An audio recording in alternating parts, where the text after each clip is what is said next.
Salve, salve galera do YouTube, tudo bem com vocês? Professor Fred da equipe Dascalos, professor de Química, e nesse momento estamos aí trabalhando nesse curso, mini curso de Química Médica no ensino médio. Dando continuidade à nossa situação aí, às nossas aulas, falamos na última sobre os aminoácidos, você aprendeu o que é um aminoácido, e hoje nós vamos falar daquelas moléculas maiores, daquelas macromoléculas, que na verdade é feita, é sintetizada pela união dos aminoácidos, né? Então os aminoácidos são moléculas menores, são os nossos monômeros, e a proteína seria o nosso polímero, aquela macromolécula formada pela união dos aminoácidos. Lembra que tem lá o grupo amino, o grupo ácido carboxílico, enfim. Então, galera, as proteínas, com certeza, hoje é o nosso objeto de estudo. Lembra aqui comigo, olha só, se eu tiver uma substância como esta aqui, bonitona, é um aminoácido, um alfa-aminoácido, porque o grupo amino está ligado ao carbono alfa, né? E aqui eu estou te mostrando que se eu aproximar aí dois aminoácidos, né, tentar fazer uma reação química, tentar montar uma ligação peptídica, olha o que acontece. A junção de dois aminoácidos, é possível que formamos aí um dipeptídeo. O que é um dipeptídeo? É uma molécula maior pela união de dois monômeros, que nesse caso, como eu estou falando de dipeptídeo, são aminoácidos, ok? E como se dá essa união? Se dá pelo grupo amino e o grupo carboxila, pela eliminação de uma molécula de água. Ou seja, eu posso dizer que a reação que está acontecendo aqui é uma desidratação entre duas moléculas. Ou seja, uma desidratação intermolecular. Isso faz com que um aminoácido se junte com outro aminoácido através dessa ligação aqui, que nós chamamos de ligação peptídica. Mas também você pode chamá-la de ligação amídica. Por que ligação amídica? Perceba que na união desses dois aminoácidos surge uma nova função orgânica. Porque antes, galera, quando a gente estava aqui nos aminoácidos, eles separados, né, bonitinhos, a gente tinha o quê? Amina e ácido carboxílico. Agora, nessa união, forma um grupamento amida, que é o C dupla O N. Ok? Amida, por isso que essa ligação peptídica também pode ser chamada de ligação amídica. Agora, galera, se eu começar a unir aminoácido, aminoácido, aminoácido, aminoácido, aminoácido, eu vou ter um polipeptídeo, né? E dependendo da quantidade de aminoácidos que você colocar aí, centenas de aminoácidos, você vai ter o que você chama de proteínas. E pensa também, gente, na volta, tá? Se o aminoácido se junta para formar macromoléculas, que são as proteínas, cara, quando, por exemplo, eu vou ingerir uma proteína comendo uma carne aí de algum animal, o que vai acontecer? O meu corpo vai quebrar, vai hidrolisar as proteínas para formar os aminoácidos. Eu pegar esses monômeros e formar aqui do meu jeito, que o meu organismo esteja precisando. Então tem a ida e tem a volta. Não se esqueça disso. Galera, vem para cá, preste atenção no que nós vamos te falar. Tudo bem, então você sabe já que com certeza a proteína vem da união dos aminoácidos, mas tem que ser uma quantidade bacana, senão muita gente não gosta de falar proteína, fala apenas polipeptídeo, ok? Tudo certo? Com mais de 100 você pode chamar de proteína sem problema nenhum. E o que é, por definição, uma proteína? Primeiro, galera, uma proteína é um polímero, então é uma molécula muito grande, uma macromolécula. E como que essa macromolécula é formada? Como eu te falei aqui agora mesmo, pela união de alfa-aminoácidos. É aquele aminoácido que tem o grupo amino ali no carbono alfa, ok? E essa união se dá como? Através de uma ligação peptídica. Então essa é a melhor definição de proteína que você vai encontrar. Ok? Tudo certo? Beleza? Agora, galera, e aí? Pô, proteína é só no meu músculo? Cara, você é louco? Tem proteína para todo lugar do seu corpo. Você tem proteína aí, ó, no cabelo, você tem proteína na unha, né, que é a queratina, por exemplo. Você tem uma proteína, por exemplo, muito importante no seu glóbulo vermelho, que é a hemoglobina. Você tem, por exemplo, na saliva você tem a amilase, que é uma enzima, e toda enzima é uma proteína. Você tem, claro, nas fibras musculares, a actina e miosina, né? E você tem várias outras situações. Tem aquela questão aí que a gente fala da insulina, que é produzida pelo pâncreas, legal. A gente pode falar que é aí uma proteína. Tem gente que contesta, fala, pô, ele ainda não é uma proteína, porque ela tem uma quantidade não tão grande de aminoácidos, pô, é um polipeptídeo, beleza. Mas só para você lembrar o tanto de proteína que nós temos no nosso organismo. Então você tem nas fibras nervosas, né, nos neurônios, todo mundo já fala da bainha de mielina, né? Você tem substâncias que são formadas por aminoácidos no seu organismo inteiro. Então não é só a gente pensar só nos músculos, não, pelo amor de Deus, ok? Também outra situação muito, mas muito importante é a estrutura de uma proteína. A gente não pode pensar que é só, cara, entendi, aminoácido mais outro aminoácido, mais outro aminoácido, mais outro aminoácido, mais outro aminoácido, mais outro aminoácido, pronto. Né? Cheguei lá sem formei uma proteína. Galera, essa estrutura é o que nós chamamos de estrutura primária de uma proteína, tá? Então, por exemplo, essa primeira aqui é que nós chamamos de estrutura primária.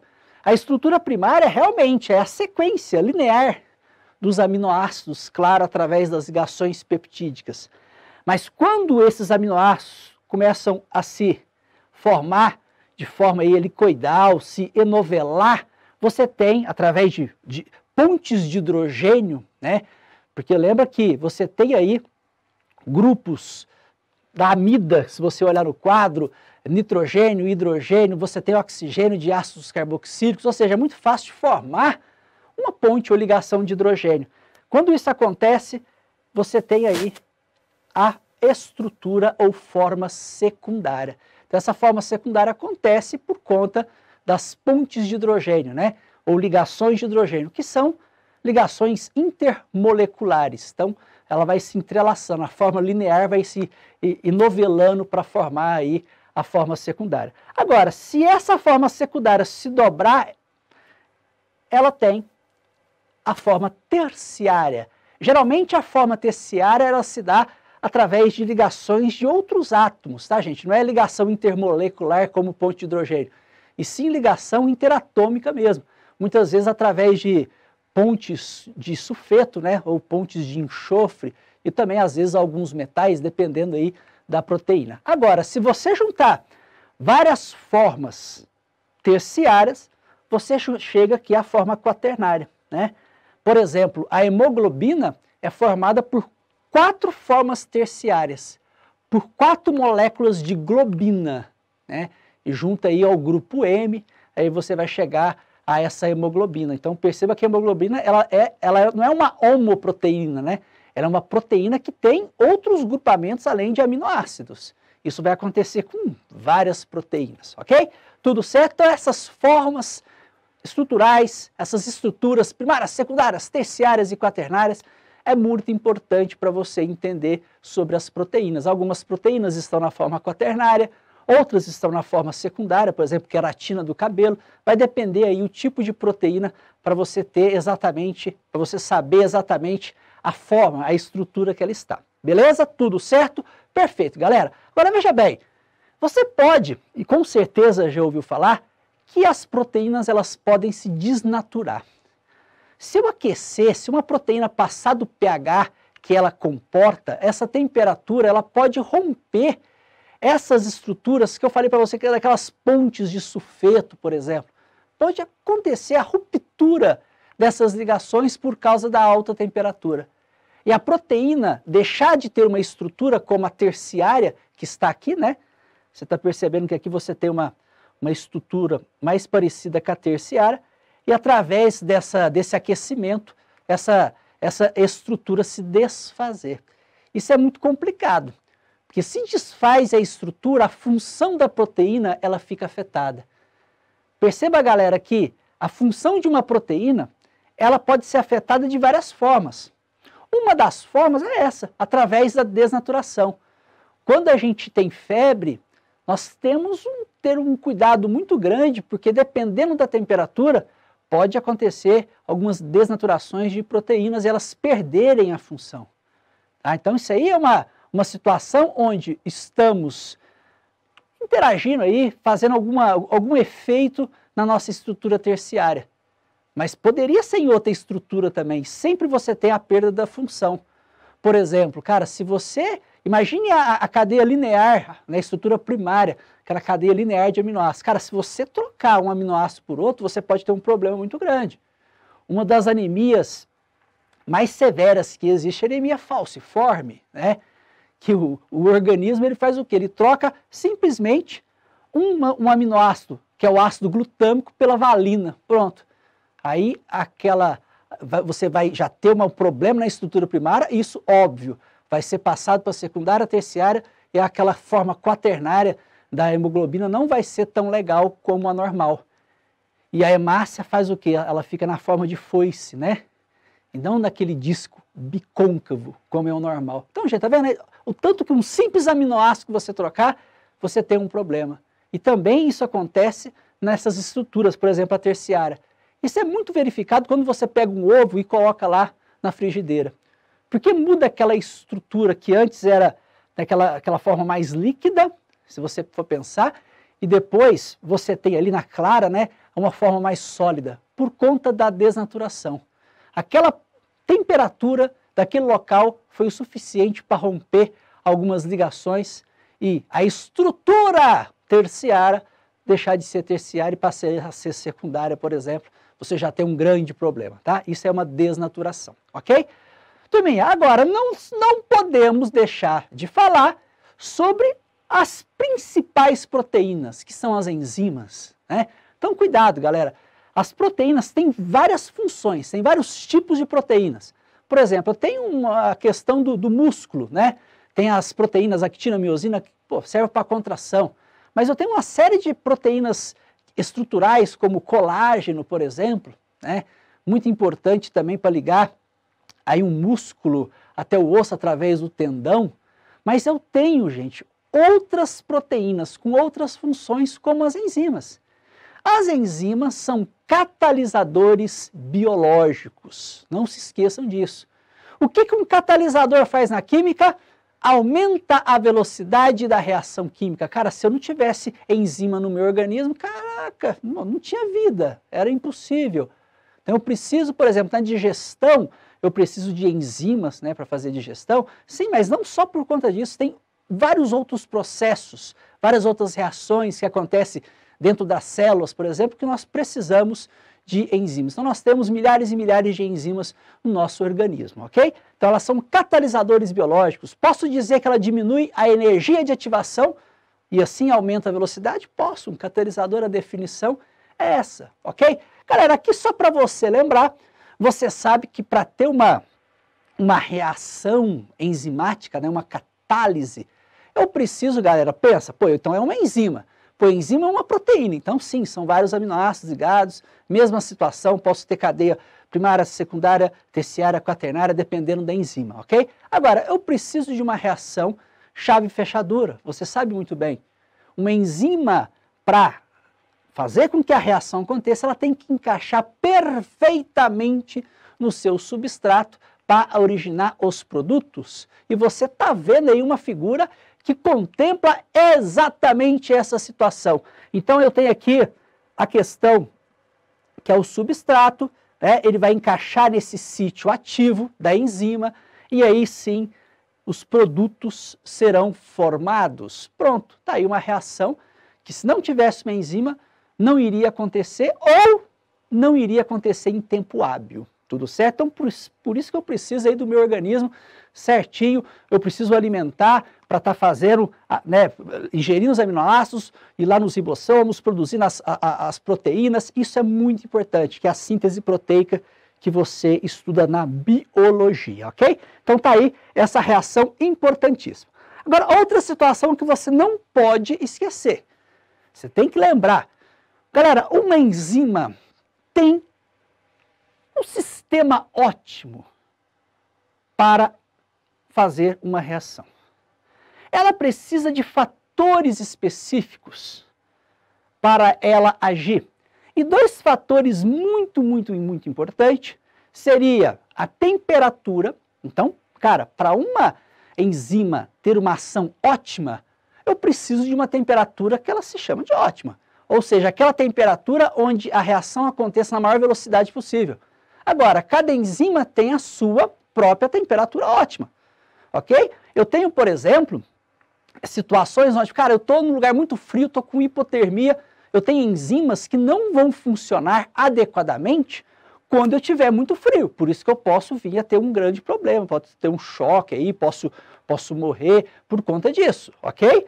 Agora, em situações muito quentes também, eu posso ter problema. A enzima pode desnaturar por conta da temperatura. Agora, não quer dizer que uma enzima do meu organismo, que comporte bem aquela adequada temperatura, de outros organismos é a mesma coisa. Pô, eu tenho bactérias que conseguem sobreviver em situações, poxa, muito complicadas, em temperaturas muito elevadas, por exemplo.